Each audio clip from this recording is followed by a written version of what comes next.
ప్రభునందు ప్రియులారా, మన రక్షకుడు ప్రభు అయిన యేసుక్రీస్తు నామములో మీ అందరికీ కూడా శుభములు తెలియజేస్తున్నారు. ఈరోజు మన ధ్యానాంశము మంటి ఘటములలో మహిమైశ్వర్యము.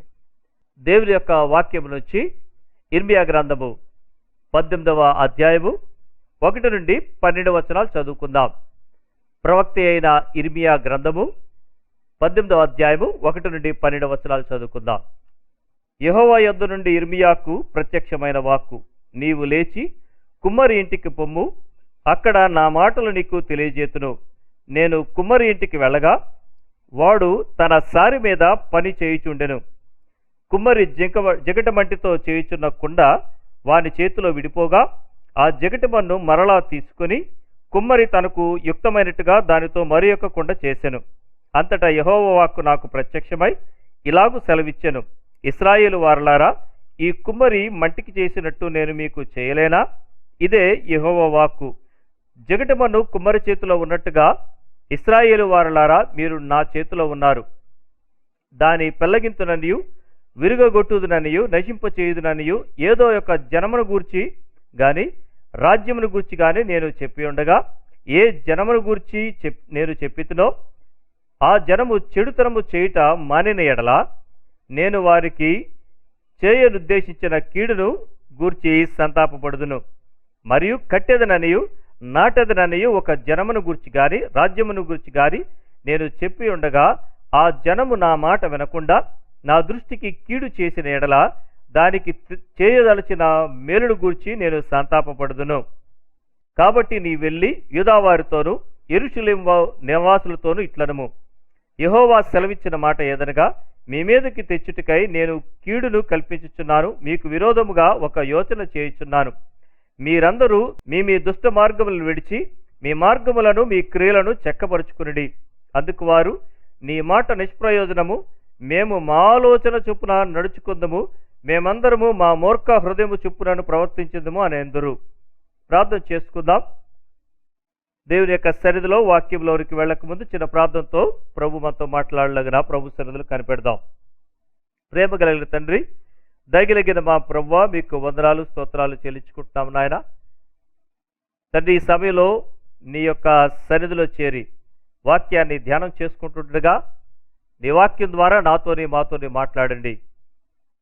వినేటప్పుడు ప్రభువా, మా యొక్క హృదయాల్లో ఈ వాక్యము చొరబడినట్లు తండ్రి, చొరబడిన వాక్యము ప్రభా మా యొక్క జీవితాల్లో కనబడినట్లు, తద్వారా అనేకులు నీ దగ్గరికి రావడం కానీ ప్రభా తండ్రి, మరియు మేము నీ కోసం జీవించడం కానీ జరుగుటకు కృపనిమ్మని ప్రార్థన చేస్తూ ఉన్నాను. ఈ వాక్యం మీద మా మీద యేసుక్రీస్తు రక్తాన్ని ప్రోక్షించుకుంటూ యేసు నామములో స్తుతించి ప్రార్థించి అడిగి వేడుకుంటున్నాను తండ్రి, ఆమేన్. ప్రియమైన దేవుని బిడ్డలారా, దేవుడు తన ప్రజల్ని అనేక సార్లు అనేక విషయాలతో పోల్చడం మనం గమనిస్తూ ఉన్నాం. ఇక్కడ ఇశ్రాయేలీయుల్ని మంటితో లేకపోతే బంకమరితో జగటమరితో పోల్చడం మనం గమనిస్తూ ఉన్నాం. దేవుడు మానవుడికి అర్థమయ్యే భాషలో, మానవుడికి అర్థమయ్యే విధానంలోనే తన యొక్క మాటలు ఉంచుతాడు. అందుకు బైబిలు చాలా పెద్ద ఉదాహరణ. ఇక్కడ ప్రవక్త అయిన ఇర్మియాని పిలిచాడు.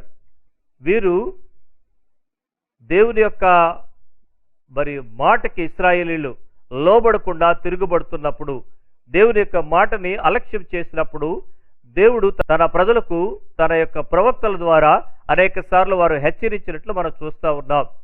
అనేకమైన ఉపమాన రీతిగా అనేకమైన ఉదాహరణలు వారు ముందు ఉంచి అనేక విషయాలు వారికి బోధపడినట్లుగా మనం మాట్లాడడం గమనిస్తూ ఉన్నాం.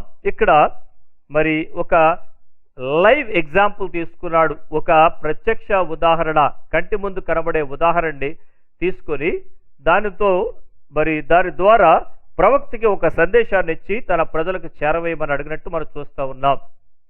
ఈ కుమ్మరి ఇంటికి ఇర్మియా భక్తుడు వెళ్ళి అక్కడ చేస్తున్న పనిని గమనించాడు.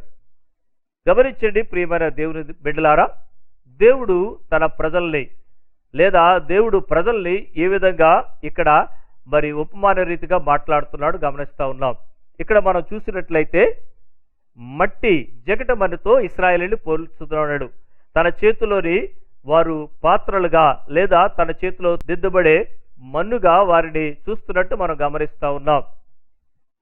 జే విల్బర్ చాప్మెన్ ఒక అద్భుతమైన మాట చెప్తాడు. జే విల్బర్ చాప్మెన్ చాలా అద్భుతమైన మరి దైవజనుడు. డిఎల్ మూడీ గారు ఈ యొక్క దైవజనుడిని దేవుని దగ్గరికి నడిపించడం మనం గమనిస్తూ ఉన్నాం. యోహాను సువార్తలోని ఒక వాక్య భాగం తిరిగి తిరిగి చదవడం ద్వారా చాప్మన్ గారు, డిఎల్ మూడీ గారు చెప్తారు వాక్య భాగాన్ని, 5వ అధ్యాయంలో వాక్య భాగాన్ని చదివిన తర్వాత అది తన జీవితంలోని మాట్లాడిన తర్వాత ఈ చాప్మన్ గారు ప్రభువుని అంగీకరించి అనేక స్థలాల్లో ప్రభు కోసం పనిచేయడం మనం గమనిస్తూ ఉన్నాం. ఈయన అంటాడు, మట్టి ఏమాత్రము కూడా ఆకర్షణీయంగా ఉండదు, కానీ కుమ్మరి చేతులు దానిని స్పర్శించినప్పుడు, కుమ్మరి ఆలోచనను అది దాని మీద కలిగి ఉన్నప్పుడు, కుమ్మరి యొక్క ప్రణాళిక దాని లోపల దాని ద్వారా పనిచేస్తున్నప్పుడు ఓ గొప్ప రూపాంతరం జరుగుతుంది. మళ్ళీ చదువుతున్నాను, మట్టి దానంతటా అదే ఏమాత్రం ఆకర్షణీయంగా ఉండదు, అట్రాక్టివ్గా ఉండదు. అయితే కుమ్మరి చేతులు దానిని స్పర్శించినప్పుడు, కుమ్మరి యొక్క ఆలోచన అది దాని మీద కలిగి ఉన్నప్పుడు, కుమ్మరి యొక్క ప్రణాళిక దాని లోపల దాని ద్వారా పనిచేస్తున్నప్పుడు ఓ గొప్ప రూపాంతరం, ఒక అద్భుతమైన పాత్రగా మారుతుందన్నట్టు చెప్పాడు. ప్రియ దేవుని బిడ్డలారా, మట్టి మీద పనిచేయడం మన దేవుడికి బాగా తెలుసు. మనము మంటివారమని ఆయన జ్ఞాపకం చేసుకుంటా ఉన్నాడు. అంత మాత్రమే కాదు, ఈ మట్టి శరీరానికి లేదా ఈ మట్టికి ఇంత అద్భుతమైన రూపాన్ని ఇచ్చింది ఆయనే కదా. ఆ మాటకొస్తే ఈ మట్టి దేహాన్ని మనము చనిపోయిన తర్వాత ఆయన యొక్క రాకడలో మహిమ దేహంగా మార్చేది ఆయనే కదా. ఎంత అద్భుతమైంది. ఇంకొక మాటకొస్తే ఈ మట్టి ఘటాల్లో మహిమైశ్వర్యాన్ని నింపింది. ఆ మహిమైశ్వర్యం మనలోని మరి ఈ మట్టి గట్టలో నింపి ఆయన కోసం వాడుకునేది కూడా ఆయనే కదా. మట్టిని ఎంత చులకనగా ఉన్నా లేదా మట్టికి విలువలేని పరిస్థితుల్లో మట్టికి రూపాన్ని ఇచ్చి, మట్టికి విలువనిచ్చి, మట్టికి ఒక ఉద్దేశాన్ని కల్పించి ఆ పాత్రగా చేసి వాడుకునే గొప్ప దేవుడు మన దేవుడు. ఇక్కడ 3 విషయాలు ఈ విల్బర్ చాప్మన్ గారు మాట్లాడుతూ ఉంటాడు. అందులో ఒకటి ఏంటంటే కుమ్మరి యొక్క స్పర్శ దానికి తగలాలి.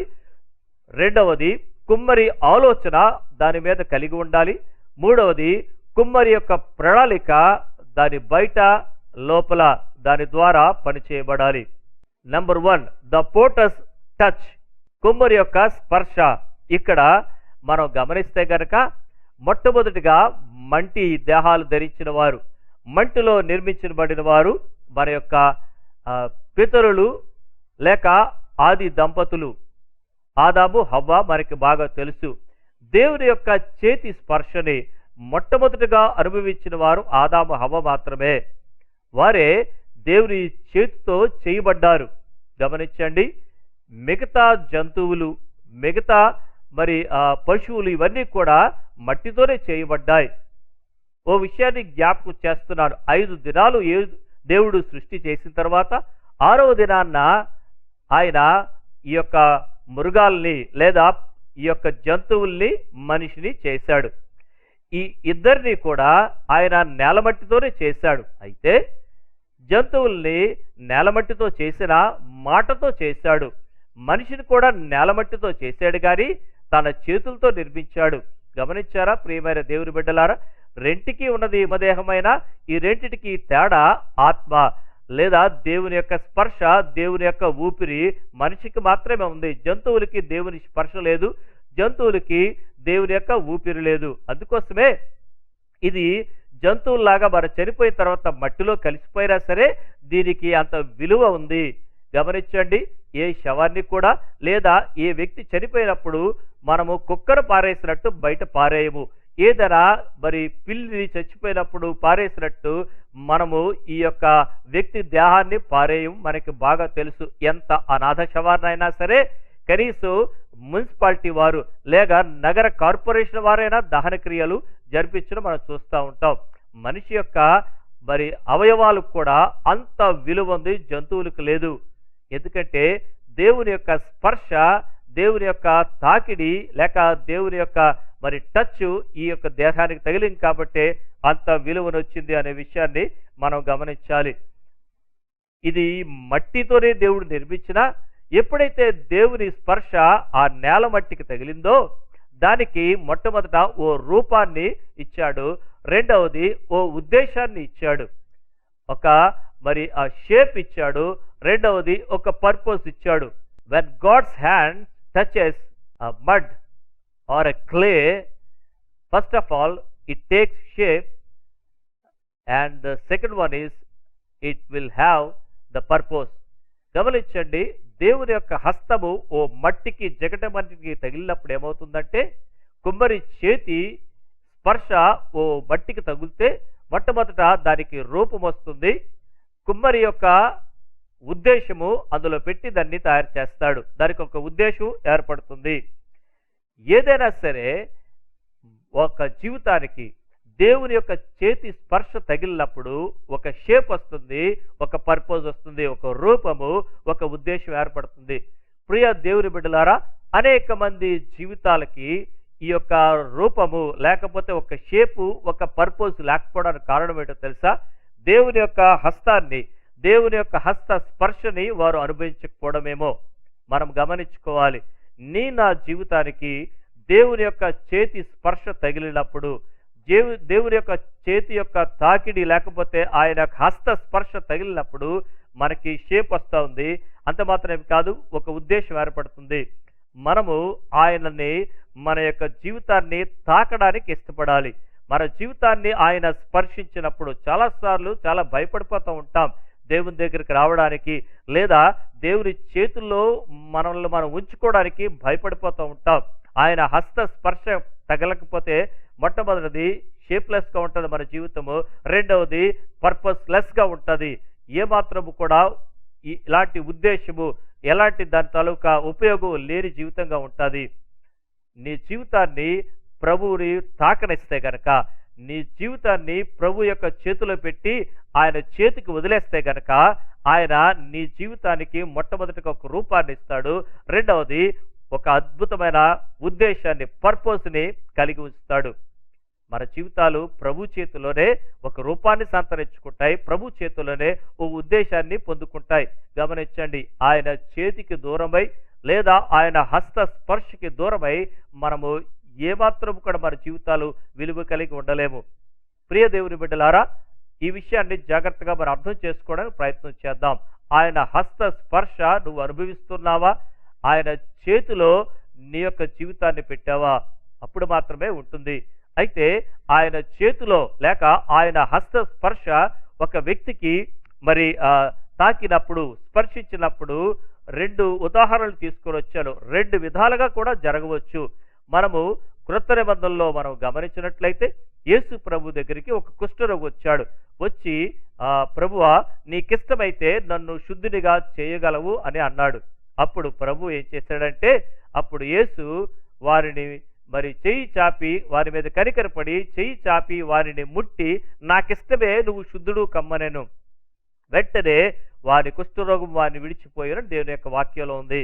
పూర్తిగా స్వస్థత పొందాడు. ప్రియ దేవుని బిడ్డలారా, ఆయన హస్త స్పర్శ తగిలితే అంతవరకు కూడా వికృతమైన రూపము, అంతవరకు కూడా ఏమాత్రము సమాజము అంగీకరించలేని, సమాజానికి ఉపయోగపడని, ఆ మాటకొస్తే తనకు తానే అసహించుకునే రూపము తిరిగి మామూలు రూపాన్ని సంతరించుకుంది. ఎంత అద్భుతమైన విషయం అండి! ఆయన చెయ్యి తగిలితే నిరాకారమైంది ఆకారం అవుతుంది, మట్టి కూడా ఒక మహిమ మనిషిగా మారుతుంది.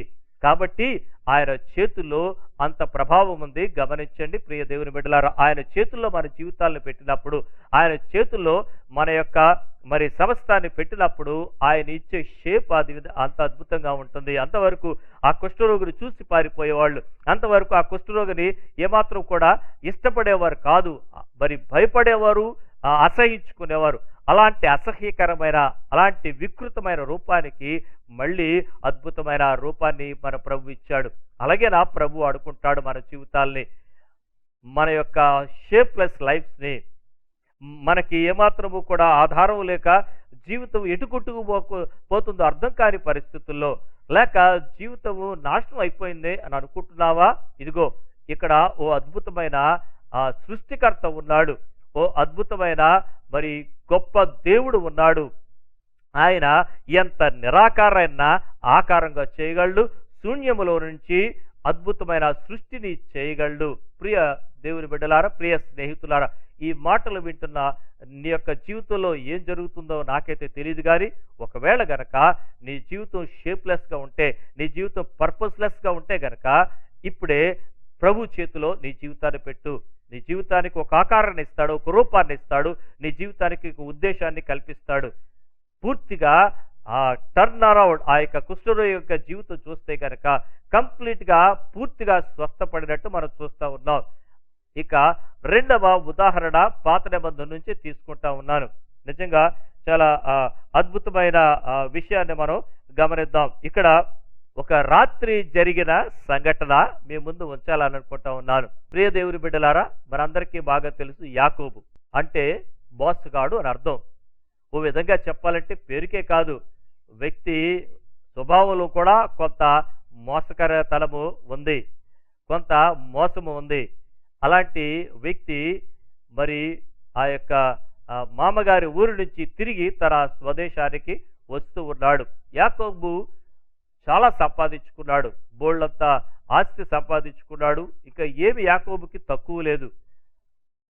ఎందుకో యాకోబు జీవితంలో ఏదో కరువైందన్నట్టు, యాకోబు జీవితంలో ఏదో తను మిస్ అవుతున్నానన్నట్టు, యాకోబు జీవితంలో ఏదో ఇక కొరత ఇక మిగిలిపోయింది అన్న అసంతృప్తి ఎక్కడో యాకోబుకి ఇంకా మిగిలిపోయింది. తనకి చక్కని భార్యలు ఉన్నారు, మరి చక్కని పిల్లలు ఉన్నారు.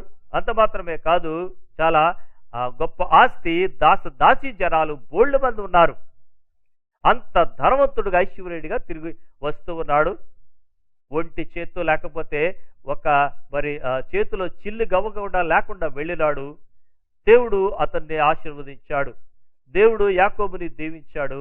అక్కడి నుంచి పూర్తిగా వేరే వ్యక్తిగా అద్భుతమైన ధనవంతుడుగా వస్తున్నాడు. బెకారుగా వెళ్ళిన వాడు బిలియనీర్గా తిరిగి వస్తున్నాడు. అర్థమవుతుందా? బెకారుగా వెళ్ళినాడు తిరిగి బిలియనీర్గా తిరిగి వస్తున్నాడు. అలాంటి టైంలో ఇంక అంతా దొరికేసింది, పర్వాలేదు, నా యొక్క స్వదేశానికి వెళ్ళి, నా యొక్క స్వంత ప్రాంతానికి వెళ్ళి ఇప్పుడు సెటిల్ అయిపోవచ్చు అని ఏమాత్రం కూడా ఉత్సాహపడలేదు, ఏమాత్రం కూడా మరి అంటే ఆ తృప్తితో అలాగే సెటిల్ అయిపోలేదు. కానీ ఒక లోపల లోటు కనబడుతుంది, లోపల ఒక ఏదో వెలితి కనబడతా ఉంది. రాత్రి ఏం చేశాడంటే ఈ వెలితిని తీర్చుకోవాలి, ఈ లోటుని ఏదో కనుక్కోవాలనుకున్నాడు. అనుకొని ఆ లోటుని పూడ్చుకోవాలని, ఆ వెలితిని తీర్చుకోవాలని అందరినీ కూడా దూరంగా పంపేశాడు. తాను ఒక్కడే ఆ యబ్బోకు రేవు దగ్గర ఆగిపోయాడు. అప్పుడు దేవుడికి అర్థమైంది, యాకోబు తన చేతి స్పర్శని ఆశిస్తున్నాడు. ప్రియ దేవుని బిడ్డలారా, అంతకుముందు అద్భుతమైన దర్శనాన్ని చూశాడు. మరి ఆకాశం నుండి భూమికి నిచ్చినేసినట్టు దేవదూతలు పైనుంచి కిందకి మరి ఎక్కడో దిగడో చూశాడు. ఎంత అద్భుతమైన దర్శనం అది, ఎంత అద్భుతమైన మరి ఆ యొక్క దృశ్యం అది. అబ్బా, ఈ దర్శనం అండి. ప్రియ దేవుని బిడ్డలారా, ఎంత దర్శనాలున్నా, ఎంత వరాలున్నా దేవుని స్పర్శ అనుభవం లేకపోతే గనక ఆ వ్యక్తికి లోటే, ఆ వ్యక్తి జీవితంలోని ఎప్పటికీ కొరతే. యాకోబుకు అర్థమైంది, ఈ దర్శనాలు కానీ, ఈ దృశ్యాలు కానీ, ఈ ఆస్తులు, ఈ ఐశ్వర్యాలు, అంతస్తులు ఏది కూడా నాకు తృప్తి లేదు. I need the touch of the lord. దేవుని యొక్క స్పర్శ కావాలన్నట్టు ఆగిపోయాడు. దేవుడు ఆ యొక్క ఆశని తప్పకుండా తీరుస్తాడు. ఆయన వచ్చాడు, వచ్చి పగల వరకు కూడా పోరాడడం మొదలుపెట్టాడు. చేతులతో మరి పెరుగులాడడం మొదలుపెట్టాడు యాకోబుతో. ఎందుకయ్యా అంతవరకు పోరాడుతున్నావు? ఏంటి, నీకేం కావాలి? నీవు నన్ను ఆశీర్వదించితేనే కానీ నేను నిన్ను విడిచిపెట్టను. తెల్లారుతుంది, నేను వెళ్ళిపోవాలంటే నీవు నన్ను ఆశీర్వదించితేనే కానీ నేను నిన్ను విడిచిపెట్టను అన్నాడు. ప్రియ దేవుని బిడ్డలారా, ఆయన హస్త స్పర్శ యాకోబుని కుంటివాడి చేసింది. కొంచెం ఆశ్చర్యం అనిపిస్తుంది వినడానికి. అయితే పూర్తిగా స్వస్థత ఇచ్చి కంప్లీట్గా ఒక అద్భుతమైన శరీరంగా మారుస్తాడు, లేదా కొంత బాధ కలిగించి, కొంత ఇబ్బంది కలిగించి ఓ ఉన్నతమైన ఆశీర్వాదంగా మారుస్తాడు. గమనించండి ప్రియ దేవుని బిడ్డలారా, నిజమే, ఇప్పుడు మనం గమనిస్తే గనక ఆ రోజు రాత్రి జరిగిన సన్నివేశము, ఏట్రా బాబు, దీవించమంటే నీకేమైనా న్యాయం ప్రభువా? నీ స్పర్శ కోసం నేను ఎదురు చూస్తే నా తొడగూటిని కొడతావా అని అనలేదు యాకోబు. ప్రియ దేవుని బిడ్డలారా, యాకోబుకి తన తొడగూడు వసిలినా సరే దేవుని యొక్క ఆశీర్వాదం కావాలి, దేవుని యొక్క స్పర్శ కావాలి. అది నన్ను కుంటివాడిని చేసిన, lord I desperately need your touch, నీ యొక్క స్పర్శ నాకు ఖచ్చితంగా కావాలి. ప్రియ దేవుని బిడ్డలారా, ఇది చాలా ప్రాముఖ్యమైన విషయం. అయితే ఆ రోజు రాత్రి జరిగిన సంఘటన ఏంటో తెలుసా? కేవలము ఆయన స్పర్శ యాకోబు తొడగూటిన వసూలు చేయడం కాదు. ఇంకొక విషయం ఏంటంటే, యాకోబు ఇశ్రాయేలుగా మారాడు. యాకోబు పేరుని ఇశ్రాయేలుగా మార్చాడు. ప్రియ దేవుని బిడ్డలారా, దేవుడు తన యొక్క స్పర్శని దయచేసిన ఆ రాత్రి యాకోబు ఇశ్రాయేలుగా మారాడు. దేవుని స్పర్శ మన జీవితంలోని ఓ అద్భుతమైన బ్రేక్ త్రూ తీసుకురావాలి, ఒక అద్భుతమైన టర్న్ అరౌండ్ మన జీవితంలో కనబడాలి. అప్పుడే ఆ అనుభవం ఉన్నతమవుతుంది. అప్పుడే ఆయన యొక్క స్పర్శ యొక్క గొప్ప ఆశీర్వాదం మనం అనుభవించగలుగుతాం. గమనించండి, ఆ రోజు రాత్రి తన యొక్క పేరు యాకోబు అని చెప్తే, నీ పేరు ఇక మీదట యాకోబు కాదు, నీ పేరు ఇశ్రాయేలు. ప్రియ దేవుని బిడ్డలారా, ఓ ఉన్నతమైన రాజ్యానికి, ఓ అద్భుతమైన రాజ్యానికి అంకురార్పణ జరిగింది. ఆ రోజే పునాది వేశాడు. ఇప్పటికీ ఇశ్రాయేలు దేశాన్ని మనం గమనించినట్లయితే, ఇశ్రాయేలు దేశం కంటే బబులోను సామ్రాజ్యం చాలా గొప్పది. ఇశ్రాయేలు దేశం కంటే పర్షియల సామ్రాజ్యం, పారసీకుల సామ్రాజ్యం, మాదీయుల సామ్రాజ్యం చాలా గొప్పది. అయినప్పటికీ మాదీయుల, పారసీకుల సామ్రాజ్యాలు ఎగిరిపోయాయి. రోమా సామ్రాజ్యం రవి అస్తమించిన సామ్రాజ్యము. అంత మాత్రమే కాదు, గ్రీకుల సామ్రాజ్యము ప్రపంచాన్ని ఏలే. ఒక్కటి కూడా నామరూపాలు లేకుండా పోయాయి. ఒకే ఒక సామ్రాజ్యం ఇప్పటికీ నిలబడింది, ఇశ్రాయేలు సామ్రాజ్యం. ఆ మాటకొస్తే మీకు విషయం చెప్పమంటారా? ప్రపంచం అన్ని ఛానల్లో, మీడియాస్లో మారుమోగుతున్న ఒకే ఒక దేశము ఇశ్రాయేలు దేశం. ఈ కోవిడ్ కరోనాని వారు డీల్ చేసిన విధానము ప్రపంచానికి ముక్కును వేలేసేసుకుంటూ చేసింది, నోరెల్లబెట్టేటట్టు చేసింది. ఆ రోజు రాత్రి ఒక వ్యక్తి దేవుని స్పర్శ కోసం, తాకిడి కోసం ఆశపడి తన కాలు తొడుగుటు వసిల్లా ఆ స్పర్శ కోసం ఇష్టపడినందుకు ఆ వ్యక్తిని దేవుడు స్పర్శించి పేరు మార్చి ఓ గొప్ప జనంగా ఆశీర్వదించినందుకు ఇప్పుడు ఆ దీవెన మనం చూస్తూ ఉన్నాం. ప్రియ దేవుని బిడ్డలారా, వారి యొక్క టెక్నాలజీ అమెరికాకే అంతు పట్టడం లేదు. వారి యొక్క తెలివితేటలు అమెరికా మేధస్సుకి ఏమాత్రం కూడా అంతుపట్టడం లేదు. The way they deal with the situations, the way they deal with the pandemic situations are exemplary. ఇంకా ప్రపంచానికి ఓ గొప్ప మాదిరి. గమనించండి, మీరు టీవీ ఛానల్ చూస్తున్నారో లేదో నాకైతే తెలియదు, కానీ ఇశ్రాయేలు దేశం పేరు మారుమోగింది, అనేక వారాలు మారుమోగింది. ఎందుకంటే వాళ్ళు డీల్ చేసిన విధానం. ప్రియ దేవుని బిడ్డలారా, దేవుని హస్తము ఒక వ్యక్తిని తాకినప్పుడు, దేవుని హస్తము ఒక వ్యక్తిని తొడగూటి మీద కొట్టినప్పుడు సైతము వచ్చిన ఆశీర్వాదం మనకు కనబడతా ఉంటుంది. నిజమే, మన జీవితంలో ప్రభు యొక్క ఆశీర్వాదాన్ని, నువ్వు నన్ను ఏం చేశానా ప్రభువా, నీ స్పర్శ నాకు కావాలి అని అనుకున్నప్పుడు దేవుడు అంత గొప్ప ఆశీర్వాదాన్ని దయచేస్తాడు. నిజమే, రాత్రి మోసగాడని పేరు పొందిన ఒక వ్యక్తిని, మోసగాడని పిలువబడుతున్న ఒక వ్యక్తిని దేవుని కుమారుడిగా, రాజకుమారుడిగా, ఇశ్రాయేలుగా మార్చి ఓ అద్భుతమైన సామ్రాజ్యమే స్థాపించాడు. అంత మాత్రమే కాదు, లోకాన్ని రక్షించడానికి, లోకాన్ని విడిపించడానికి, పాపం నుంచి విడిపించడానికి రావాల్సిన రక్షకుడు ఆ యొక్క ఇశ్రాయేలు నుంచే రావాలి. నిజమే, రక్షణ యూదుల నుండే కలుగుతుంది, ఇశ్రాయేలు నుంచే రక్షణ. ఆ రోజు రాత్రి గనక దేవుడు యాకోబుని ఇశ్రాయేలుగా మార్చకపోతే ఈ పేరు ఎక్కడుండేది? మీరు గమనించండి. 1-to-1 సిట్యువేషన్ అది. గుంపులో గమలియేలు, నలుగురిలో నతానియేలు కాదు ఇది. దేవుని యొక్క స్పర్శ ఎప్పుడైనా సరే వ్యక్తిగతంగా ఉండాలి. దేవుని యొక్క తాకిడి వ్యక్తిగతంగా ఉన్నప్పుడు ఇటువంటి అద్భుతాలు జరుగుతాయి. ప్రియమైన దేవుని బిడ్డలారా, ఒక ఓటి కొండ, మోసగాడని పేరు పొందిన ఒక ఓటి కొండ ఓ అద్భుతమైన పాత్రగా మార్చబడింది. ఓ అద్భుతమైన సామ్రాజ్యంగా ఎదిగింది. ఇప్పటికీ ప్రపంచాన్ని అబ్బురుపరుస్తూ ఉంది. ఎంత ఉన్నతమైన విషయం! ప్రభువుని నీ జీవితం తాకని. నీ జీవితంలో ప్రతి మైన్యూట్ డీటెయిల్ని ఆయన్ని తాకని. అప్పుడు నీ జీవిత రూపం మారుతుంది, నీ జీవిత ఉద్దేశం మారుతుంది. ప్రియమైన దేవుని బిడ్డలారా, అనేక మంది తమ జీవితాల్ని మన పితరులు ప్రభు చేతుల్లో పెట్టారు. ఆయన చేతుల్లో పాత్రగా వాడబడ్డానికి ఇష్టపడ్డారు. నీకు ఇష్టమైన పాత్రగా వాడుకో ప్రభువా అని ప్రభు చెప్పినప్పుడు ప్రభు వారిని వాడుకున్న విషయాలు ఇప్పటికీ అనేక మంది మిషనరీల జీవితంలో మనకి కనబడుతుంది. సామాన్యమైన వ్యక్తులు ప్రపంచ చరిత్రని తిరగరాశారు. మనందరికీ బాగా తెలుసు.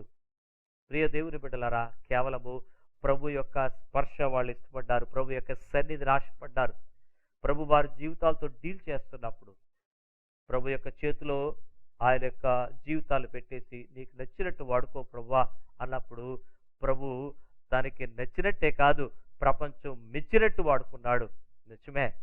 ఎందుకు నీ జీవితాన్ని పూర్తిగా ఆయన చేతుల్లో పెట్టకూడదు? ఎందుకు ఆ రిజర్వేషన్స్ ఇంకా కొన్ని పరిస్థితుల్లో నువ్వు ఉంచుకున్నావు? నీ జీవితంలో కొన్ని పరిస్థితుల్లో ఈ కొన్ని ప్రాంతాల్లో ఇంకా ప్రభువు చేతిని తాకకుండా ఉంచేసి చూసావా? అదే నీ ఆశీర్వాదం నడ్డేస్తా ఉంది. ప్రభు యొక్క చేతికి దూరంగా ఉంచావు చూసావా? అదే నీ ఆశీర్వాదం నడ్డేస్తుంది. ప్రతి మూలని ప్రభు చేతి స్పర్శ తాకని. ఒక రూపం ఇస్తాడు, అద్భుతమైన ఉద్దేశాన్ని కల్పిస్తాడు. మొట్టమొదటి చూసాం కుమ్మరి యొక్క స్పర్శ, ద పోటర్స్ టచ్. ఆదికాండము 2వ అధ్యాయం 7వ వచనంలో అదే మనకి కనబడుతుంది. నేలమట్టి నుంచి నరుని నిర్మించి వారిని చక్కగా ప్రభువు రూపాన్ని ఇచ్చాడు. మనందరికీ బాగా తెలుసు. ఇక కొంచెం ముందుకు వెళ్దాం. రెండవ ఆలోచన మనం చూస్తాం. రెండవ విషయం ఏంటంటే ఈ యొక్క జగటమన్ను విషయంలో లేదా ఈ యొక్క పాత్ర విషయంలోని కుమ్మరి యొక్క ఆలోచన. It bears the thought of the Potter. కుమ్మరి యొక్క ఆలోచన ఆ యొక్క పాత్ర మీద ఉంటుంది. మళ్ళీ ఆదికాండానికే వెళ్దాం. మనందరికీ బాగా తెలుసు. ఆదికాండంలోని దేవుడు వారిని ఏ విధంగా నిర్మించాడు. మొట్టమొదటి పాత్రలు వీరు, మొట్టమొదటి మంటి స్వరూపాలు వీరు. 27వ వచనం 1వ అధ్యాయం చదువుతున్న ఆదికాండము. దేవుడు తన స్వరూపమందు నరుని నిర్మించెను, దేవుని స్వరూపమందు వారిని సృజించెను, స్త్రీనిగాను పురుషునిగాను వారిని సృజించెను. దేవుడు తన స్వరూపమందు 26వ వచనం కూడా అంటాడు, దేవుడు మన స్వరూపమందు మన పోలిక చొప్పున నరులను చేయుదము. గమనించండి ప్రియ దేవుని బిడ్డలారా, దేవుని యొక్క ఆలోచన, the very thought of God is to give his image. గమనించండి, తన రూపాన్ని, తన యొక్క స్వరూపాన్ని మనిషికి ఇవ్వడం అనే ఆలోచన దేవుడికి ఉంది. ఆదాము హవ్వని చేయకముందే వారి పట్ల దేవుని ఆలోచన, వారి మీద తన రూపాన్ని ఉంచాలి, వారిలో తన పోలికను ఉంచాలి. That is the thought of God. దేవుని ఆలోచన అది. నిజమే ప్రియమైన దేవుని బిడ్డలారా, తన పోలికను, తన యొక్క రూపాన్ని ఇవ్వడము మనిషి పట్ల దేవుని యొక్క ఆలోచన. కొండ తయారు చేసినప్పుడు ఎప్పుడైనా సరే ఆ యొక్క కుమ్మరి మొట్టమొదట ఒక ఆలోచనని కలిగి ఉంటాడు. ఏదో చేతికొచ్చింది ఏదో చేయడు, ఫలానా రూపాన్ని ఊహించుకుంటాడు, ఫలానా ఆకారం దీనికి ఇవ్వాలని అనుకుంటాడు. ఆ ఆలోచన మీకు ఏ కొండైనా సరే మీరు మార్కెట్లో చూసినప్పుడు, ఏ మట్టి పాత్ర ఏదైనా సరే, ఏ పాత్ర చూసినా సరే దాని తాలూకా సృష్టికర్త, దాని తాలూకా కుమ్మరి యొక్క ఆలోచన అందులో కనబడుతుంది. ఆ వ్యక్తి ఇలా చెయ్యాలని ఆలోచించకుండా చేస్తే కనుక అది అడ్డదిడ్డంగా వస్తుంది. అయితే ఒక అద్భుతమైన షేప్లో ఉన్న ఏ కుండ కనిపించినా సరే అది కుమ్మరి ముందస్తుగా ఆలోచన అని మనకు బాగా అర్థమవుతుంది. మనిషికి ఇదే ప్రభు ఇచ్చాడు. ప్రియ దేవుని బిడ్డలారా, ఇశ్రాయేలీలు మరి దేవునికి దూరంగా వెళ్ళిపోయారు. దేవునికి దూరంగా వెళ్ళిపోయి వాళ్ళకి నచ్చినట్టు చేసుకోవడం మొదలుపెట్టారు. దేవుడు మళ్ళీ వారి ఇర్మియా ప్రవక్త ద్వారా వారిని తిరిగి మరి చేర్చుకోవడానికి ఇష్టపడుతున్నట్టు ఆ ప్రవచనం ద్వారా మనకి కనబడుతుంది. ఇర్మియా గ్రంథంలోని మనందరికీ బాగా సుపరిచితమైన వాక్య భాగము. ఆ మాటకొస్తే ఇప్పటికీ కొన్ని వందల సార్లు లేదా కొన్ని వేల సార్లే ఇది మనం చదివి ఉంటాం. ఇక్కడ మనం చూస్తే కనుక ఇర్మియా 29వ అధ్యాయంలోని 4వ వచనం నుంచి కింద వచనాలు మనం చదివితే మనందరికీ బాగా ఫేవరెట్ వర్డ్స్ ఏంటంటే 11th వర్స్, ఇర్మియా 29:11. నేను మిమ్మల్ని గూర్చి ఉద్దేశించిన సంగతులు నేను ఎరుగుదును, రాబోవు కాలమందు మీకు నిరీక్షణ కలుగునట్లుగా అవి సమాధానకరమైన ఉద్దేశములే గాని హానికరమైనవి కాదు, ఇదే యెహోవా వాక్కు. గమనించండి, ఆయన ఆలోచనలు అంటా ఉన్నాడు. I have plans for you, I have thoughts for you. మీ గురించి నాకు ఆలోచనలు ఉన్నాయి ఇశ్రాయేలీయులారా. ప్రియ దేవుని బిడ్డలారా, కొన్ని ఆలోచనలు ఇక్కడ మనం చూస్తాం. 4వ వచనం చదువుతూ ఉన్నాను. ఇక్కడ దేవుని యొక్క ఆలోచన, దేవుని యొక్క ఉద్దేశము. నెంబర్ 1, 4 నుంచి 6 వచనాలు చూస్తే for those who are hopeless, plans for those who are hopeless, నిరీక్షణ లేని వారి గురించి 4 నుంచి 6 వచనాలు. ఇశ్రాయేలు దేవుడును సైన్యములకు అధిపతి యెహోవా తన ప్రేరేపణ చేత బబులోను నాకు చెర తీసుకుని పోబడిన వారికి అందరికి ఇలాగ ఆజ్ఞించుచున్నాడు, ఇండ్లు కట్టించుకొని వాటిలో నివసించుడి, తోటలు నాటి వాటి ఫలములను అనుభవించుడి, పెండ్లిండ్లు చేసుకొని కుమారులను కుమార్తెలను కనుడి, అక్కడ ఏమయో మీకు తక్కువ లేకుండా అభివృద్ధి పొందుటకై వారు కుమార్తెలను కనుట్లు మీ కుమారులకు పెండ్లిండ్లు చేయుడి, మీ కుమార్తెలకు పురుషులను సంపాదించుడి. చాలా విషయాలు. ఇక అయిపోయింది మా జీవితం అండి, మా పరిస్థితి గందరగోళంగా ఉంది. బబులోను చెరలో ఈ 70 సంవత్సరాలు మా యొక్క పరిస్థితి ఇక నేలబట్టుగా అయిపోయింది, మట్టిలో కలిసిపోయే మా పరిస్థితి, ఏమాత్రం కూడా హోప్ మాకు లేదు, వీఆర్ హోప్లెస్. ప్రియ దేవుని బిడ్డలారా, అటువంటి హోప్లెస్ వారికి నిరీక్షణ లేని వారి కోసం ఆయన ఇచ్చిన నిరీక్షణ, ఆయన ఆలోచన చెప్తా ఉన్నాడు ఈ 4 నుంచి 6 వచనాల్లో. ప్రియ దేవుని బిడ్డలారా, ఉదయకాల సమయంలో నీవు నిరీక్షణ లేకుండా ఉన్నావా? ఏ విషయంలో నీ నిరీక్షణ కోల్పోయావు? ఇది ఇక బాగుపడదు అని అనుకుంటున్నావా? ఇక్కడ ప్రభు తన యొక్క ఉద్దేశాన్ని బయలుపరుస్తూ ఉన్నాడు. నిరీక్షణ లేని వారి గురించి చాలా స్పష్టంగా చెప్తున్నాడు. నేను మిమ్మల్ని విడిపిస్తాను. కింద వచనాల్లో చూస్తాం. 70 సంవత్సరాలు అయిన తర్వాత ప్రభు తప్పకుండా వారిని విడిపిస్తాడు. ఆయన ఇచ్చిన ప్రవచనం తప్పకుండా నెరవేరుతుంది. ఆయన మాట ఖచ్చితమని ఆ తర్వాత చరిత్రలో మనకి బాగా కనబడుతుంది. ప్రియ దేవుని బిడ్డలారా, మాట ఇచ్చి నెరవేర్చువాడు ఆయన మన పట్ల ఆయనకుండే ఆలోచనలు చక్కని ఆలోచనలు. మీరు చక్కగా సెటిల్ అవ్వడం, మీరు చక్కగా మరి అన్ని సమృద్ధిగా కలిగి మీరు ఉండడం నా ఆలోచన. ప్రియ దేవుని బిడ్డలారా, నిజమే చెప్పారుగా, ఆయన ఆలోచన మనల్ని ఎప్పుడు కూడా శారీరకంగా మరి సమృద్ధిగా ఉంచడం మాత్రమే కాదు, కానీ ఆత్మీయంగా కూడా మనల్ని సమృద్ధిగా ఉంచడం.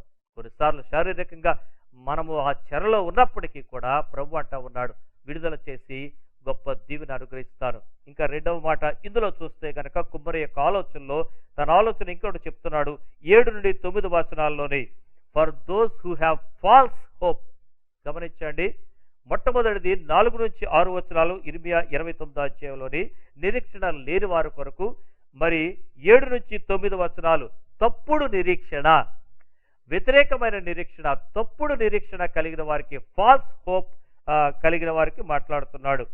నేను మేము చెరగొనిపోయిన పట్టణం యొక్క క్షేమము కోరి దాని కొరకు యెహోవాను ప్రార్థన చేయడి, దాని క్షేమము మీ క్షేమమునకు కారణమగును. జాగ్రత్తగా వినండి.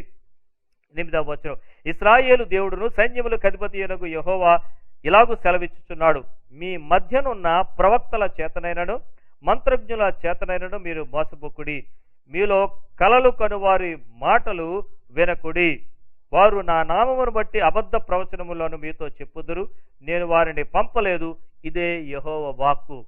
ప్రియ దేవుని బిడ్డల, దేవుని యొక్క ఆలోచనని, కుమ్మరి యొక్క ఆలోచనని చాలా వ్యతిరేకంగా లేదా ఆయన ఆలోచన కాని దాన్ని ప్రకటించే ప్రాస్పర్టీ గాస్పల్ స్పీకర్స్ మనకి ఇప్పుడు కనబడతారు. చాలా ప్రమాదకరమైంది. చాలాసార్లు మనము ఈ ప్రవచనాలు, ప్రవక్తులు అనే దగ్గర తప్పులో కాలేస్తూ ఉంటాం. ప్రియ దేవుని బిడ్డలారా, నిజమే, ఎంతమంది ప్రవక్తలు బయలుదేరారు. అనేక మంది పోస్టర్స్ మీద చూస్తున్నప్పుడు ప్రవక్త అని కనబడతా ఉంటుంది. ఎవరు ప్రవక్త? ప్రియ దేవుని బిడ్డలారా, అబద్ధ ప్రవక్తలు క్రైస్తవ లోకంలో ఉన్నంతగా మరి ఎక్కడ లేరు. క్రైస్తవ సంఘంలో ఉన్నంత అబద్ధ ప్రవక్తలు మరి ఎక్కడ లేరు. గమనించండి. మనకి పొంచి ఉన్న, లేకపోతే ఇప్పటికే మనం వెళ్తున్న గొప్ప హాని బయట నుంచి కాదు, లోపల నుంచే. బయట నుంచి హింస కాదు, లోపల నుంచే ఈ అబద్ధ ప్రవక్తలు, అబద్ధ బోధకులు అనేక మంది బయలుదేరారు. దేవుడు ఈ విధంగా చెబుతున్నాడండి, దేవుడు ఈ విధంగా చెప్పమన్నాడండి. జాగ్రత్త ప్రియమైన దేవుని బిడ్డలారా, దేవుడు నాతో మాట్లాడాడు, దేవుడు నన్ను నడిపించాడు. మాట్లాడక చాలా ప్రమాదకరమైనది అది. దేవుడు నిజంగా నిన్ను నడిపిస్తే, దేవుడు నిజంగా నీతో మాట్లాడితే ఆయన మాట మార్చుకోడు. మళ్ళీ దేవుడు మొట్టమొదట ఆ విషయంలో నిన్ను నడిపించాలని, లేకపోతే ఆ విషయంలో నీకు ఒక పాజిటివ్ ఇదిస్తే కనుక దేవుడు మళ్ళీ నెగిటివ్గా మార్చడు. ఎక్కడో పప్పులో కాలేసో, ఎక్కడో తప్పు జారేవనే అర్థము. జాగ్రత్త ప్రియమైన దేవుడు బిడ్డలారా, దేవుని మాట ఒకేసారి ఒకే విధంగా ఒకేలాగా ఉంటుంది. ఆయన మాట మార్చడు. చాలా మందిని నేను చూశాను ఈ విధంగా. మరి మాట చెప్పిన తర్వాత నెరవేర్చకపోతే దేవుని యొక్క ఉద్దేశం మరోలాగా ఉంటుందండి. మరి నువ్వు చెప్పింది ఏంటి? దేవుని బిడ్డలారా గమనించండి, ఆయన ఆలోచన మారదు. ఆయన ఆలోచన సదాకాలము నిలుస్తుంది. తప్పుడు నిరీక్షణాన్ని పుట్టించే అనేక మంది ఉన్నారు. దానిలోకి వెళ్ళిపోకండి. అంత మాత్రమే కాదు, 10 నుంచి 14 వచనాలు, మొత్తం 4 నుంచి 14 వచనాలు, ఈ 3 ఆలోచనలు మనం చూస్తున్నాం. కుమ్మరి యొక్క ఆలోచనలు, నిరీక్షణ లేని వారి గురించి, ఆ తర్వాత తప్పుడు నిరీక్షణ కలిగి ఉన్నవారు. ఇప్పుడు మనం చూస్తుంది 10 నుంచి 14 వచనాలు. యెహోవా ఈ ఆజ్ఞ ఇచ్చుచున్నాడు, బబులోను రాజ్యమునకు 70 సంవత్సరములు గతించిన తరువాతనే మిమ్మల్ని గూర్చి నేను పలికిన శుభవార్త నెరవేర్చి ఈ స్థలమునకు మిమ్మను తిరిగి రప్పించినట్లు నేనే మిమ్మను దర్శించును. నేను మిమ్మను గూర్చి ఉద్దేశించిన సంగతులను నేను ఎరుగుదును. రాబోవు కాలమందు మీకు నిరీక్షణ కలుగునట్లుగా అవి సమాధానకరములే గాని, ఆయన ఉద్దేశములే గాని హానికరమైనవి కాదు. ఇదే యెహోవా వాక్కు. మీరు నాకు మొర్రపెట్టుదురేని, మీరు నాకు ప్రార్థన చేయించు ఒత్తిరేని నేను మీ మనవి ఆలకిత్తును. మీరు నన్ను వెదకిన ఎడల, పూర్ణ మనస్సుతో నన్ను గూర్చి విచారణ చేయునెడల మీరు నన్ను కనుగొందురు. నేను మీకు కనపరుచుకుందును. ఇదే యెహోవా వాక్కు. నేను మిమ్మల్ని చెరలో నుండి రప్పించదును. నేను మిమ్మల్ని చెరపట్టి ఏ ఏ జనముల్లోనికి, ఏ ఏ స్థలముల్లోనికి మిమ్మల్ని తోలివేసితునో ఆ జనులందరిలో నుండి, ఆ స్థలములన్నింటిలో నుండి మిమ్మల్ని సమకూర్చి రప్పించదును. ఇదే యెహోవా వాక్కు. ఎచ్చట నుండి మిమ్మల్ని చెరకు పంపితునో అచ్చటకే మిమ్మల్ని మరలా రప్పింతును.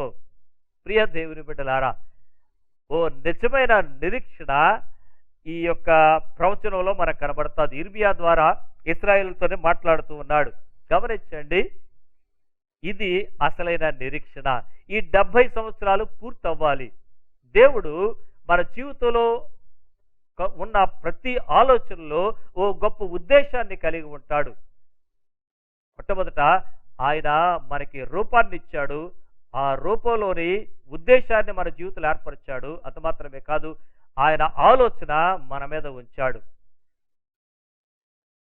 We are bearing his thoughts. ఆయన యొక్క ఆలోచనని మనం కలిగి ఉన్నాం. మన మీద ఆయన ఆలోచన ఉంది. ఏంటి అంటే, మిమ్మల్ని చెర నుంచి విడిపిస్తాను. ఎక్కడైతే మిమ్మల్ని తోలివేశానో మళ్ళీ అక్కడికే తీసుకొని వస్తాను. I will restore. మిమ్మల్ని తిరిగి ఫుల్గా రెస్టోర్ చేస్తాను. ప్రియ దేవుని బిడ్డలారా, ఆ చెర పూర్తయిన తర్వాత దేవుడు చేసిన అద్భుత కార్యాలు మనకు తెలుసు. ఎంత ఉన్నతమైన విషయాలు మనకి కనబడతాయో. ఇశ్రాయేలు తిరిగి సంతోషంగా వెళ్ళి తమ దేవాలయాన్ని కట్టుకున్నట్టు మనం గమనిస్తూ ఉన్నాం. చరిత్రలో జరిగిన విషయాలు మనం గమనించినప్పుడు దేవుని మాటలు ఎంత నిజమైనవి. కొంచెం ముందుకు వెళ్దాం. మొట్టమొదటి చూసాం కుమ్మరి యొక్క స్పర్శ. ఏ పాత్రకైతే, ఏ జగట మట్టికైతే, ఏ మట్టికైతే కుమ్మరి చేతి స్పర్శ తగులుతుందో అది ఆయన స్పర్శ ఆ యొక్క మట్టికి రూపాన్ని ఇస్తుంది, ఆ మట్టికి ఒక ఉద్దేశాన్ని కల్పిస్తుంది. రెండవది, ఏ పాత్ర మీద కుమ్మరి యొక్క ఆలోచన ఉంటుందో అది ఆలోచన నిరీక్షణ లేనప్పుడు నిరీక్షణ కలిగిస్తుంది, తప్పుడు నిరీక్షణని మరి పక్కకు పారుదోలుతుంది, నిజమైన నిరీక్షణని నెరవేరుస్తుంది. నేను మిమ్మల్ని గురించి ఉద్దేశించిన సంగతులు, నా ఆలోచనలు మిమ్మల్ని పాడు చేయడానికి కాదు, మిమ్మల్ని నాశనం చేయడానికి కాదు, రాబోయే కాలంలో మిమ్మల్ని అడగుదొక్కి మిమ్మల్ని లేకుండా చేయడానికి కాదు. అది అంటా ఉన్నాడు, అవి మీకు నిరీక్షణ కలుగునట్లుగా సమాధానకరమైన ఉద్దేశాలు కానీ హానికరాలు కాదు. ప్రియ దేవుని బిడ్డలారా, మట్టిగా ఆయన చేతిలో మనం ఒదిగిపోయినప్పుడు, మట్టిగా ఆయన మరి తయారు చేస్తున్నప్పుడు, ఆయన సారి మీద తిప్పుతున్నప్పుడు మనలోని రాళ్లను వేరి, మనలోని రాళ్లను తీసి పారవేసి మెత్తని ముద్దగా కిందకేసి తొక్కుతున్నప్పుడు బాధగా ఉంటుంది, ప్రాణం పోయినట్టు అనిపిస్తుంది. కానీ ఆయన ఆలోచన ఏంటో తెలుసా? ఆ ముద్దని పిసికి పక్కన పడేయడానికి కాదు. ఓ అద్భుతమైన పాత్ర, రాబోయే కాలంలో అవి సమాధానకరమైనవే, నిరీక్షణ కలుగునట్లుగా సమాధానకరమైన ఉద్దేశాలు కానీ హానికరమైనది కాదు. ఆయన మనల్ని తీసుకెళ్లే ప్రతి పరిస్థితి కూడా సమాధానకరమైందే, ఏమాత్రం హాని చేయదు. ఆయన చేతిలో మన జీవితం పెడితే, మట్టిగా ఆయన చేతిలో మనం ఒదిగిపోతే ప్రమాదం ఉంటుంది అనుకుంటున్నామేమో, కానీ మట్టి సారి మీదకి రానంత వరకు, కుమ్మరి చేతిలో పడనంత వరకు దాని మీద అన్ని పనులు జరుగుతాయి, దాని మీద అందరూ అన్ని పనులు చేస్తారు. కానీ అటువంటి ఉపయోగం లేని, ఏమాత్రము విలువ లేని, గమనించండి, మట్టి ముద్దను ఎవడు కొనుక్కోడు. మట్టి ముద్ద ఏ షోరూంలో మీకు కనబడదు. కానీ ఆ మట్టితో చేసిన పాత్రలు అద్భుతంగా నగిషీలు చెక్కి ఆ షోరూంలో పెడితే వేల రూపాయలు చెల్లించేవారు మనకిప్పటికీ ఉన్నారు, మనందరికీ బాగా తెలుసు. ప్రియ దేవుని బిడ్డలారా, ఆయన చెక్కుతున్నప్పుడు, ఆయన చేస్తున్నప్పుడు, సారి మీద ఆయన పని చేస్తున్నప్పుడు వదగడం, ఆయన ఎంత తిప్పినా ఆయన మీద తిరగబడకుండా ఆయన చేతిలో రూపానికి ఒదిగిపోతున్నప్పుడు ఆయన చేసే పాత్ర అద్భుతంగా ఉంటుంది. ప్రియ దేవుని బిడ్డలారా, ఈ విషయాన్ని ఖచ్చితంగా మనం గమనిద్దాం. మూడవది, కుమ్మరి యొక్క ప్రణాళిక, Potter's plan, Potter's touch, Potter's thought, and the third one is Potter's plan. దేవుని యొక్క మరి ప్రణాళిక ఆ యొక్క వారి జీవితాల్లో కూడా మనం గమనిస్తూ ఉన్నాం. ఆదికాండము 1వ అధ్యాయము, ఈ మొట్టమొదటి పాత్రలు, ఈ మొట్టమొదటి కుండలు ఆదాము హవ్వ వారి జీవితంలో చెప్పింది ఏమన్నాడో చూడండి. దేవుడు వారిని ఆశీర్వదించి 28వ వచనం చదువుతున్న 1వ అధ్యాయం, ఎట్లనగా మీరు ఫలించి అభివృద్ధి పొంది విస్తరించి భూమిని నిండించి దానిని లోపరుచుకునుడి, సముద్రపు చేపలను ఆకాశ పక్షులను భూమి మీద ప్రాకు ప్రతి జీవిని ఏలుడని దేవుడు వారితో చెప్పెను. 29వ వచనం అంటాడు, ఇవన్నీ కూడా మీకు, ఈ వృక్ష ఫలాలు ఇవన్నీ కూడా మీకు ఆహారం అవుతాయి. 30వ వచనం వరకు చెప్తాడు. ప్రియమైన దేవుని బిడ్డలారా, అయితే అంత గొప్ప ఆశీర్వాదం ఆయన ప్రణాళిక ఏంటంటే యాక్చువల్గా ఒరిజినల్గా మనిషి ఈ సృష్టిని ఏలాలని, ఈ సృష్టి మీద ఆధిపత్యం సంపాదించాలని. అందుకోసమే యేసు ప్రభు ఆ ఓడలో వెళ్తున్నప్పుడు గొప్ప తుఫాను వచ్చినప్పుడు ఆయన సముద్రాన్ని గద్దిస్తాడు. అక్కడ దేవుడిగా కాదు ఆయన గద్దించింది, పాపం లేనప్పుడు ఆదాముకి ఏదైతే అధికారాన్ని ఇచ్చాడో ఆ అధికారాన్ని ఉపయోగించుకున్నాడు. మీకు అర్థమవుతుందో చెప్పింది? దేవుడు మనిషికి గొప్ప సృష్టి మీద అధికారాన్ని ఇచ్చాడు, ఈ సృష్టి మీద గొప్ప అధికారాన్ని ఇచ్చాడు. ఆ అధికారాన్నే యేసు ప్రభు అక్కడ వాడుకున్నాడు. సముద్రాన్ని గప్చిప్పట్టు అయిపోవాల్సిందే, మీరు సముద్రాన్ని ఏలండి, దాని యొక్క జీవుల్ని ఏలండి. ప్రియమైన దేవుని బిడ్డలారా, ఏలుబడి నుంచి దాస్యత్వంలోకి వెళ్ళిపోయాడు. దేవుడిచ్చిన ఆ గొప్ప ప్రణాళికలోని man has failed God's plan. దేవుని యొక్క ప్రణాళికని మనిషి ఓడిపోయాడు, విఫలమైపోయాడు. ఒక మంచి మాట చెప్తా, God never gives upon his people. దేవుడు ఎప్పుడు కూడా తన బిడ్డల మీద విడిచిపెట్టాడు, తన బిడ్డల్ని వదిలిపెట్టాడు. He will never give up on us. ఆయన ఎప్పుడు కూడా మనల్ని విడిచిపెట్టాడు. ఇక్కడ మనకి కనబడుతుంది, జాగ్రత్తగా గమనిద్దాం. 18వ అధ్యాయం ఇర్మియాలోనే చదువుతున్నాను. ఇక్కడ మాట, ఇర్మియా గ్రంథము 18వ అధ్యాయము 4వ వచనం చదువుతున్నాను. కుమ్మరి జగట మంటితో చేయుచున్న కుండ వాని చేతిలో విడిపోగా ఆ జగట మన్ను మరలా తీసుకొని కుమ్మరి తనకు యుక్తమైనట్టుగా దానితో మరి ఒక కొండ చేసెను. దేవుడు ఆదాము హవ్వ ఆ మొదటి పాత్రలు ఆయన ప్రణాళికకి విఫలమవుతే, ఆయన ప్రణాళికలో నుంచి బయటపడిపోయి, ఆయన ప్రణాళికలు దాటి, ఆయన గీసిన గీతను, ఆ మార్కును దాటి వారు పాపం చేసినప్పుడు దేవుడు వారిని గాలికి వదిలేయలేదు. చెట్టుకో పుట్టకో పొండి అని చెప్పేసి వారిని వదిలేయలేదు. ప్రియ దేవుని బిడ్డలారా, he still tried on them. వారి మీద ఇంకా ప్రయత్నం చేస్తూనే ఉన్నాడు.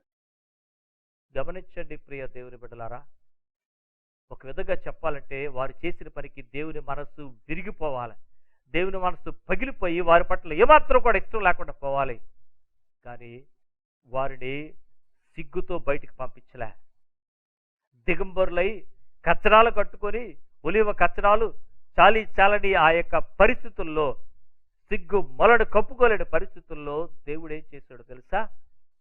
He didn't give up on them. He made clothes. వారి కోసం చొక్కాలు చేయించాడు, చర్మపు చొక్కాలు చేయించాడు.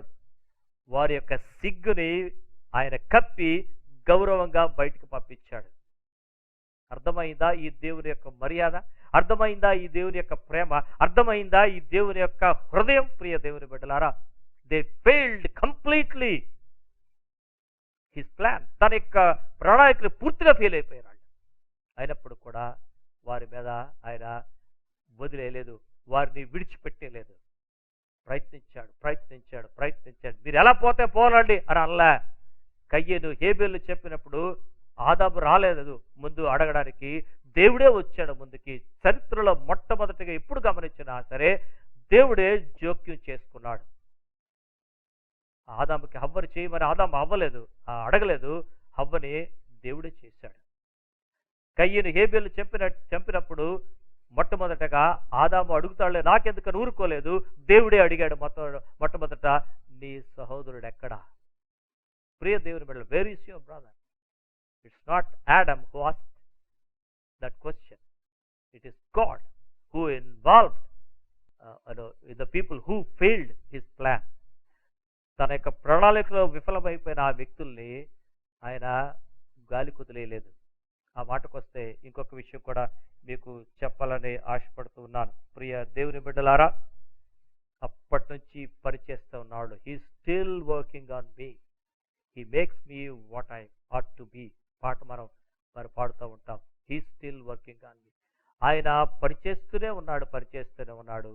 ఒక స్టేజ్ వచ్చింది, తన కుమారుడే ఈ లోకానికి పంపించాడు. పాత్రలు పగిలిపోయి, పాత్రలు చెడిపోయి, పాత్రలు విడిపోయి మట్టిగా కంపు కొడుతున్న ఈ బ్రతుకులకి తిరిగి రూపాన్ని ఇవ్వడానికి తన కుమారుడిని మట్టి దేహంతో ఈ లోకానికి పంపించాడు. తన కుమారుడికి మానవ దేహంతో ఈ లోకానికి పంపించాడు. అద్భుతం అండి అది. నిజమే ప్రియ దేవుని బిడ్డలారా, ఎంత గొప్ప ప్రేమ అది. దేవుడు లోకాన్ని ఎంతో ప్రేమించాడు, తన కుమారుడిని అనుగ్రహించాడంటే సింపుల్ అనుకుంటారా? ఈ మట్టి దేహాన్ని ఆయనకి ఇచ్చాడు. నిజమే. ఇక్కడ మనం గమనిస్తే కనుక ఈ కుండ, ఇర్మియా నువ్వు వెళ్ళి చూడు అక్కడ అని చెప్పాడు. ఈ కుండ తయారు చేయడు ఇర్మియా చూస్తున్నాడు. ఆ పాత్ర విడిపోయింది, మట్టి మధ్య తీసుకుని పాత్ర పడేయలేదు కానీ ఆ కుమ్మరి మళ్ళీ ఇంకొక కుండను తయారు చేశాడు. అక్కడ అంటూ ఉన్నాడు ఈ యొక్క 5వ వచనంలో, ఇశ్రాయేలు వారలారా, ఈ కుమ్మరి ఈ మంటికి చేసినట్టు నేను మీకు చేయలేరా? Try to understand me brother. My dear people, please understand me. నన్ను అర్థం చేసుకోండి. ఒక కుమ్మరి కొండ పగిలిపోతే మట్టినే పక్కన పడకుండా మరి యొక్క కొండని తనకు యుక్తమైనట్టుగా చేస్తే, నా రక్తం ఇచ్చి సంపాదించుకున్న మిమ్మల్ని, నా పోలికలో సృష్టించుకున్న మిమ్మల్ని నేను ఎలా విడిచిపెట్టేస్తాను అనుకున్నారు? ఈ బబులోను చెరలో వదిలేస్తానని ఎలాగనుకున్నారు మీరు? No way. ప్రియ దేవుని బిడ్డలారా, ఆయన చేతిలో ఒదిగి ఉన్నప్పుడు, ఆయన చేతుల్లో మన యొక్క జీవితాలు పెట్టుకున్నప్పుడు ఆయన వాడే పద్ధతి అద్భుతంగా ఉంటుంది. సత్యమే. ఈ విషయాలు మనం గమనిద్దాం. దీనికోసం తన కుమారుడినే ఇచ్చాడు. ఒకసారి చూద్దాం, ఆయన ప్రేమించే వారికి ఏ విధంగా ఆయన దయచేస్తాడు. రోమా 8:28 ఒక వాక్యాన్ని చూద్దాం. ఆయన యొక్క ప్రణాళిక చొప్పున పిలువబడిన వారికి, ఆయన సంకల్పము చొప్పున, ఆయన ప్రణాళికలో ఉన్న వారికి ఆయన ఇచ్చే ఈ గొప్ప మాటలు ఇక్కడ కనబడతాయి. రోమా 8:28 చదువుతున్నాను. దేవుని ప్రేమించు వారికి అనగా ఆయన సంకల్పము చొప్పున పిలువబడిన వారికి మేలు కలుగుటకై సమస్తమును సమకూడి జరుగుచున్నమని కింద జరిగించుచున్నాడు. మేలు కలుగుటకై దేవుడు సమస్తమును సమకూర్చి జరిగించుచున్నాడని ఎరుగుదుము. ప్రియ దేవుని బిడ్డలారా, సమస్తాన్ని చక్కగా చేయడానికి, విడిపోయిన కొండల్ని మళ్ళీ చెక్కపరచడానికి ఆయన తగిన ప్రయత్నాన్ని విడిచిపెట్టలేదు. సమస్తాన్ని మేలుకైకి సమకూడి చేయడానికి ఆయన మాట్లాడి వదిలేదు. ఇక్కడ మనం గమనిస్తాం. 31వ వచనం నేను చదువుతున్నాను. ఇట్లుండగా ఏమందము, దేవుడు మన పక్షమునుండగా మనకు విరోధి ఎవడు? తన సొంత కుమారుని అనుగ్రహించుటకు వెనుతీయక మన అందరి కొరకు ఆయనను అప్పగించిన వాడు ఆయనతో పాటు సమస్తమును మనకెందుకు అనుగ్రహింపడు? ప్రియ దేవుని బిడ్డలారా, ఆ ఉన్నతమైన ప్రణాళిక, ఒక కొండ మీద ఆయన కలిగి ఉన్న ప్రణాళిక కోసం తన సొంత కుమారుణ్ణి ఇచ్చేశాడు కదా. ఆయనతో పాటు నీ జీవితానికి షేప్ ఎందుకెవడు? నీ జీవితానికి ఒక పర్పస్ ఎందుకెవడు? నీ జీవితం మీద ఆయన థాట్ ఎందుకు వచ్చడు? ఎప్పుడైనా ఆలోచించావా? ఆయనతో పాటు సమస్తమును వారికి ఎందుకు అనుకరింపడు? మన ధైర్యం అదే. ఆయన్ని ప్రేమించే వారికి, ఆయన ప్రాణాలకు చొప్పున పిలువబడిన వారికి అంత మేలు కలుగుటకే చేస్తాడు. దానికోసం తన కుమారుడిని ఇచ్చాడు. తన కుమారుడిని ఇచ్చినాడు, ఆయనతో పాటు ఎందుకు అనుగ్రహించడు? వాక్యం ఆ కాంటెక్స్ట్ అదే మీరు చదవండి. పైన ఆత్మదేవుడిని ఏ విధంగా అనుగ్రహించాడు, ఆయన ఏం చేస్తున్నాడు, దాని గురించి రాస్తాడు. ఈ యొక్క రోమిలకు రాసిన పత్రిక 8వ అధ్యాయం 26వ వచనం నుంచి చక్కగా రాస్తూ రాస్తూ రాస్తూ మధ్యలోకి వచ్చారంటాడు, సమస్తం మేలు కలుగుటికే సమకూడు జరుగుతూ ఉంది. దానికోసం తన కుమారుడిని ఇచ్చాడు. ఈ సమయంలో ఆయన తన సొంత కుమారుడిని అనుగ్రహించాడు. ఆయనతో పాటు మనకెందుకు అనుగ్రహించడు అనే విషయాన్ని మనకు అర్థమైంది. నిజమే ప్రియ దేవుని బిడ్డలారా, ఆయన చేతిలో వాడబడ్డానికి ఇష్టపడితే గనక అపోస్తులుడైన పౌలు తిమోతికి రాస్తూ 2వ పత్రికలో ఈ మాట చెప్పి నేను ముగిస్తాను. ఆఖరిగా ఈ మాట చూద్దాం. తిమోతి, దేవుని చేతిలో ఒక పాత్రగా వాడబడయా, దేవుని చేతిలో ఒక గొప్ప సాధనంగా వాడబడు తిమోతి అని రాస్తూ 2వ తిమోతి 2వ అధ్యాయంలో రాస్తాడు, నా కుమారుడు ఆ తిమోతి క్రీస్తు యేసునందున్న కృప చేత బలవంతుడు కా అని అనేకమైన విషయాలు మరి దేవుని ఎదుట యోగ్యునిగా కనపరుచుకోని 2:15 అంటాడు. ఇంకా కిందకు వచ్చేసరికి 19వ వచనంకి వచ్చేసరికి, ఆయనను దేవుని యొక్క స్థిరమైన పునాది నిలకడగా ఉన్నది, దేవుడు తన వారిని ఎరుగును అనున్నది, ప్రభువు నామమును ఒప్పుకోరు ప్రతివాడును దుర్నీతి నుండి తొలగిపోవును అనున్నది దానికి ముద్రగా ఉంది అని మాట్లాడుతూ ఈ 20వ వచనంలో గొప్ప ఇంటిలో వెండి పాత్రలను బంగారు పాత్రలను మాత్రమే కాక కర్రవియు మంటివియు కూడా ఉండును, వాటిలో కొన్ని ఘనతకును కొన్ని ఘనహీనతకును ఉపయోగించబడును. ఎవడైనాను వీటిలో చేరక, అంటే ఘనహీనతకు ఉపయోగించబడే పాత్రలో చేరక తను తాను పవిత్రపరుచుకున్న ఎడల వాడు పరిశుద్ధపరచబడి యజమానుడు వాడుకొనుటకు అర్హమై ప్రతి సత్కార్యమునకు సిద్ధపరచబడి ఘనత నిమిత్తమైన పాత్ర అయి ఉండును. నీవు నీ యవ్వనచల నుంచి పారిపో. ప్రియ దేవుని బిడ్డలారా, ఆయన పనిచేస్తున్నప్పుడు పాత్ర మీద, ఆ పాత్ర విడిపోతున్నప్పుడు ఏదో ఒక పాత్ర చేసి వదిలేస్తాడు. బహుశా అది ఘనహీనమితమైన పాత్ర మనకు తెలియదు. అయితే తిమోతి, నువ్వు అలాగుండకాయ. ప్రతి ఇంట్లోని పాత్ర అనేది ప్రైమరీ నీడ్, మనందరికీ తెలుసు. Vessel is a primary need in every house. But what type of vessel, ఇలాంటి పాత్ర అనేది దాని విలువ ఆధారపడి ఉంటుంది. దేనికోసం ఉపయోగిస్తాము అనేది దాని విలువ ఆధారపడి ఉంటుంది. గమనించండి. ఘనతకైనా వాడే పాత్రలు మనం కొన్ని చూస్తూ ఉంటామండి. రెగ్యులర్గా మనం కొన్ని ప్లేట్లలో భోజనం చేస్తూ ఉంటాం. కానీ కొన్ని క్రోకరీ, కాస్ట్లీ క్రోకరీ మరి ఆ షోకేస్లో పెడతాం. ఎందుకో తెలుసా?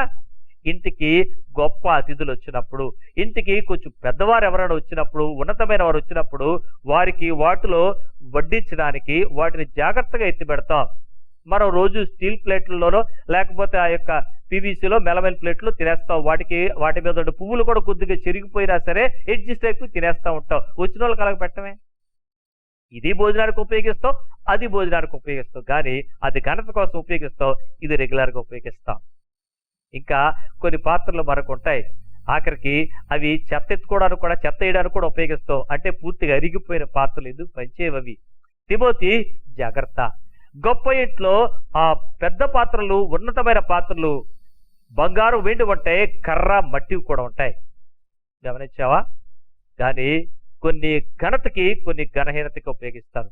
అయితే నువ్వు ఆ ఘనహీనమైన వాటిలో చేరక ఆయన వాడుకోవడానికి రెడీగా, ఎవరెడీ పాత్రగా ఆయన చేతిలో ఎలా వాడుకుంటే అలా వాడుకోవడానికి ఇష్టపడితే ఆయన ఘనత కోసం వాడుకుంటాడు. లేకపోతే విడిపోతే పారేయడు, కానీ ఏదో ఒక పాత్ర చేసి పక్కన పెడతాడు. అంటే అసలు పరికమాలలాగా పక్కన పడేయడు. ఒకసారి నువ్వు రక్షించబడిన తర్వాత కానీ, రక్షించబడి దేవుని యొక్క సన్నిధిలోని ఆయన చేతిలో వాడబడ్డానికి ఇష్టపడుతున్నప్పుడు ఎలాంటి పాత్ర?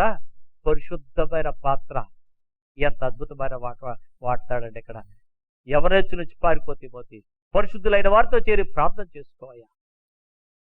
ప్రియ దేవుని బిడ్డలారా, ఎంత ఉన్నతమైన మాటలు పౌలు తిమోతికి చెప్తా ఉన్నాడు. యవనస్తుడైన తిమోతి, పరిశుద్ధతకి పెద్దపీట వై. మనకు బాగా తెలిసింది, నిజమే, ఆత్మశుద్ధి లేని ఆచారం అదియాల, భాండ శుద్ధి లేని పాకమేళ, ఏమండి, చిత్తశుద్ధి లేని దైవ పూజలు ఎలారా అని అంటాడు. నిజమే ప్రియమైన దేవుని బిడ్డలారా, లోపల బాగా లేకపోతే ఈ పాత్ర ఎంత కాస్ట్లీదేనా ఎవడు వాడుతాడు. అర్థమైందా? పాత్ర దాని యొక్క శుభ్రత మీద కూడా ఆధారపడి ఉంటుంది. పాత్ర ఎంత శుభ్రంగా ఉంటుందో, ఎంత నీట్గా పవిత్రంగా ఉంటుందో అంత ఉన్నతంగా దాన్ని వాడుతారు. ప్రియ దేవుని బిడ్డలారా, ఈ సమయంలో ప్రభువుకి మనల్ని మనం సమర్పించుకుందాం. ప్రభువుకి మనల్ని మనం అర్పించుకుందాం. యజమానుడి చేతిలో అర్హమైన పాత్రగా వాడబడ్డానికి. ఏదో పాత్ర చేసి పక్కన పడేస్తారు అనే కాదు, ఆయన పరిచర్యలో ఉన్నతమైన పాత్రగా వాడబడ్డానికి సిద్ధపడదాం. ప్రభుకి మనం అర్పించుకుందాం. అట్టి కృపను ప్రభు మనకు అనుగ్రహించిన కాక ప్రార్థన చేసుకుందాం. ప్రేమ కలిగిన తండ్రి, దయగలిగిన మా ప్రభువా, ఈ సమయంలో మీకు స్తోత్రాలు, వందనాలు చెల్లించుకుంటాం. నిజమే తండ్రి, మా మీద ఎప్పుడు నువ్వు ప్రయత్నం చేస్తూనే ఉంటావు నాయన. మమ్మల్ని ఎప్పుడు అలా వదిలేయలేదు. అయితే ఘనతకైన పాత్రగాలో, ఘనహీనతకమైన పాత్రగా అనేది మేము నీ చేతిలో వాడబడి, లేదా మా యొక్క పాత్రని పవిత్రంగా ఉంచుకోవడంలో ఆధారపడి ఉంటుందని నీ వాక్యం ద్వారా నేర్చుకున్నాం. సహాయం చేయి దేవా. నీవు ఎలా మలుస్తే అలాగ మలచబడ్డానికి, నీవు ఏ ఆకారాన్ని ఇస్తే ఆకారం మేము తీసుకోవడానికి, ఏ పరిస్థితుల్లో వాడుకోవాలనుకుంటే ఆ పరిస్థితుల్లో వాడబడ్డానికి, కొన్నిసార్లు నీ స్పర్శ మమ్మల్ని సెట్ చేయడానికి కొంత బాధ కలిగించినప్పటికి కూడా అది ఉన్నతమైన ఆశీర్వాదానికి కారణమని మేము నేర్చుకొని తండ్రి అందులో నిలబడి నీ చేతిలో వాడబడ్డానికి సహాయం చేయమని యేసు నామములో స్తుతించి ప్రార్థించి అడిగి వేడుకుంటాం తండ్రి. ఆమేన్. ప్రభు మిమ్మల్ని దీవించును గాక. ఆమేన్.